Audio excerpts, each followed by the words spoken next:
Bab 1462. Kakak kedua adalah jenius. Ejekan terang-terangan Yul Xiao membuat wajah Sarlenekin langsung berubah. Dia menghunus pedangnya. Yul Xiao langsung ciut, melambaikan tangannya dan berkata, "Hanya bercanda, jangan menyerang." Mulut Sarlenekin berkedut. Yul Xiao ini sama sekali tidak memiliki karisma seorang pangeran.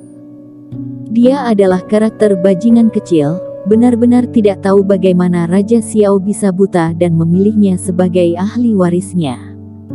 Tapi kamu benar-benar tidak ada perlu. Yul Xiao berkata lagi, "Jika kamu benar-benar tidak ada urusan mencariku, maka aku akan terus berlatih. Kamu tidak tahu leluhur kelima kamu buka harga yang sangat tinggi. Aku tidak ingin membuang sedikit pun waktu selama 3 hari ini. Maafkan aku karena bersikap kasar."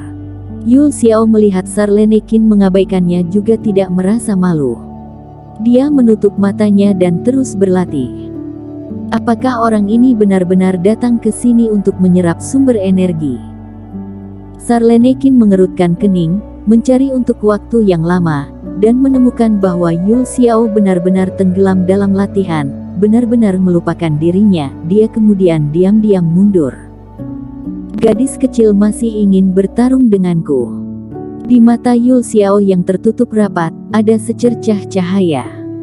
Dia menghabiskan harga yang sangat mahal untuk masuk ke ruang giok darah keluarga Qin kamu. Rugi bandar jika hanya menyerap sumber energi sekecil ini. Antara membuka dan menutup aura tubuhnya, untaian aura mengalir ke hutan pegunungan lain dengan cara yang tak terlihat di sepanjang tanah. Setelah waktu yang lama, Reiki itu berangsur-angsur mengental dan berubah menjadi sosok Yul Xiao. Dia melirik dirinya yang masih duduk berkultivasi di puncak gunung, dan tersenyum tipis. "Ini adalah trik aku untuk melepaskan kulit jangkrik emas, dan Sarlenekin pasti tidak pernah memikirkannya. Sekarang langit tinggi dan burung-burung terbang, laut luas dan ikan-ikan melompat." Dengan tubuhnya bergetar, Yul Xiao menghilang ke dalam hutan pegunungan ini seperti angin sepoi-sepoi. "Celaka, aku tahu putra keluarga Xiao ini bukan orang baik. Dia mengelabui Sarlenekin, dia pasti punya rencana." Di aula utama, leluhur kelima melompat dengan marah saat melihat adegan tersebut. Apakah perlu memberitahu Sarlenekin dan membiarkannya mengikuti? Tidak untuk saat ini. Leluhur keempat menyipitkan matanya dan menggelengkan kepalanya. "Kita masih belum tahu apa yang akan dilakukan Yul Xiao. Kerohanian dia lebih baik dari Sarlene. Jika dia menemukan pelacakan, dia akan menggunakan metode lagi. Mungkin nantinya kita juga akan terungkap. Kalau begitu lihat apa yang akan dia lakukan dulu, lalu bertindak." Leluhur kelima mengangguk setuju. "Baiklah, mari kita lihat dulu, apa yang akan dilakukan Pangeran Xiao ini." Setelah mengawasi sepanjang malam, tidak ada masalah dengan Yul Xiao.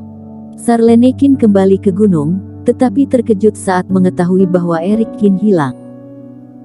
Bahkan jika aura saudara keempat habis banyak, dia tidak akan bisa disergap oleh monster sumber energi.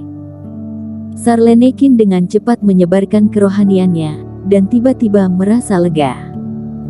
Dia terbang ke suatu tempat beberapa kilometer jauhnya.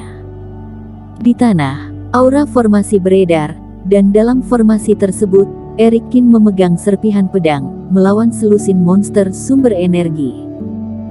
Kultivasi monster sumber ini bervariasi, dan yang terkuat telah mencapai tahap awal fase distraksi. Melihat pecahan senjata di seluruh tempat itu, dan aura Erik Qin yang tidak penuh, Sarlenekin agak terdiam. Orang ini pasti tidak baru mulai berlatih, sepertinya dia sudah bertarung selama beberapa jam. Benar-benar putus asa, awalnya membiarkan Erik Qin beristirahat untuk 1 malam, dan kemudian mulai berlatih lagi keesokan harinya. Lagi pula, praktik kejam yang hampir gila sebelumnya, dia sendiri juga hampir tidak tega. Tapi mungkin Erik Qin beristirahat sampai tengah malam dan bangun. Kakak ketiga, Bagaimana aku? Hampir sama dengan kakak kedua, kan? Setelah membunuh lebih dari 10 monster sumber energi di depannya, Erikin memandang Sarlenekin yang terdiam dalam keadaan linglung. Lumayan. Sarlenekin tersenyum pahit dan batuk kering. Sampai sekarang, dia hanya bisa terus berbohong. Kakak kedua kamu mampu menangani 20 monster sekaligus keesokan paginya, di antaranya ada fase distraksi level tengah, kamu masih kalah sedikit. Kakak kedua luar biasa. Erikin menghela nafas, dia telah berusaha keras, tidak menyangka dia masih kalah dengan kakak kedua. Kakak kedua yang misterius yang belum pernah dia lihat hanyalah super jenius di antara jenius. Dengan niat untuk menantang kakak kedua, Erikin terus melawan monster sumber energi. Sarlenekin memegang dahinya. Ketika kakak kedua kembali, dia harus bicara dengannya terlebih dahulu. Erikin sekarang terlalu mengagumi kakak kedua. Kalau dia tahu kakak keduanya sama sekali tidak seperti itu, khawatir dukungan spiritualnya akan runtuh. Tidak bisa meningkatkan kesulitan. Sarlenekin duduk dengan diam, menunggu Erikin meningkatkan pemahaman sumber energi ke level tutup penghalang. Dan saat pemahaman Erikin semakin dalam, pedang besi yang pecah di tangannya dapat membunuh monster sumber fase keilahian dengan satu jentikan. Ini sulit dibayangkan kemarin. Bang!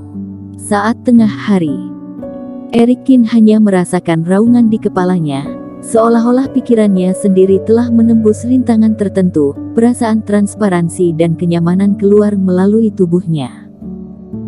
Di atas langit, sejumlah besar sumber energi elemen emas dikondensasikan, kemudian masuk ke dalam tubuh Erikin.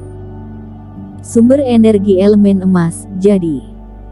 Mata Erikin bersinar karena kegembiraan, dan dia dengan cepat duduk bersila, menarik sumber energi ke laut kesadaran, memurnikannya untuk digunakan sendiri.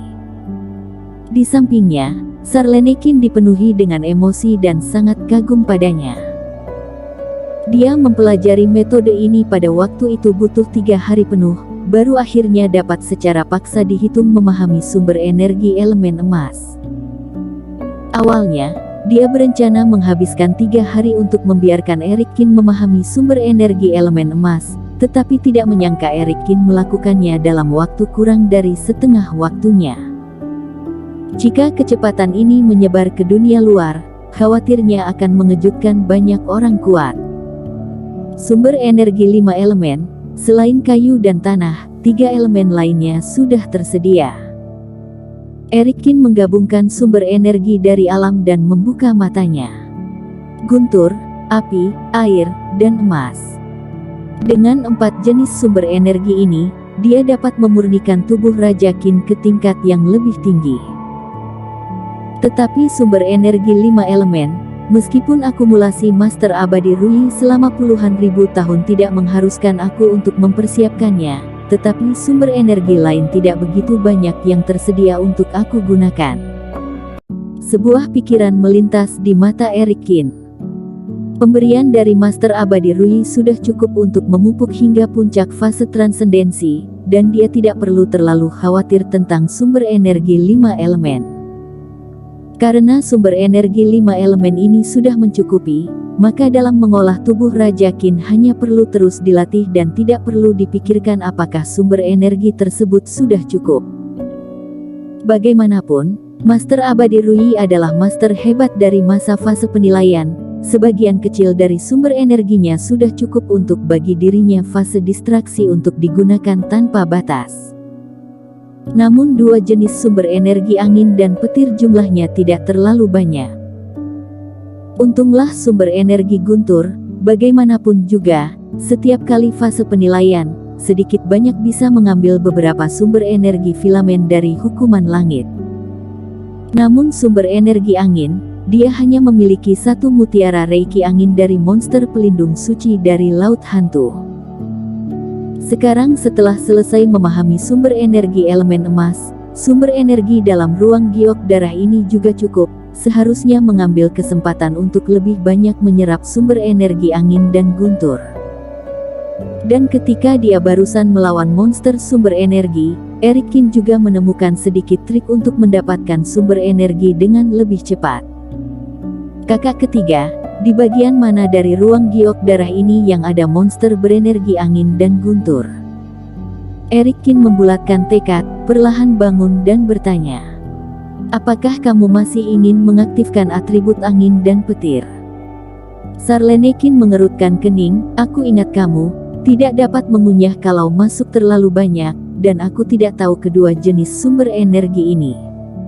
Bersambung.